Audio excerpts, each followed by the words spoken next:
আসসালামু আলাইকুম সম্মানিত ভিউয়ার্স, আজকে আপনাদেরকে গায়েবী মসজিদটি দেখাবো। চলুন ঘুরে ঘুরে দেখি মসজিদটি। মসজিদের উত্তর ভাগ, সম্মুখ ভাগ। এখানে মানুষজন গরু, ছাগল, মোরগ ইত্যাদি দান করে থাকেন। মসজিদের দক্ষিণ ভাগ মাদ্রাসা ভবন। এখানে অনেক এতিম বাচ্চারা লেখাপড়া করতেছে।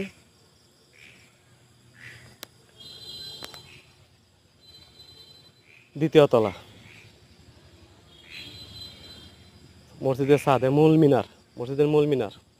ছাদ থেকে সম্পূর্ণ বিউটি দেখুন। চমৎকার একটি লোকেশন। মাদ্রাসায় অনেক মানুষজন বিভিন্ন কারণে দান খয়রাত করে থাকেন।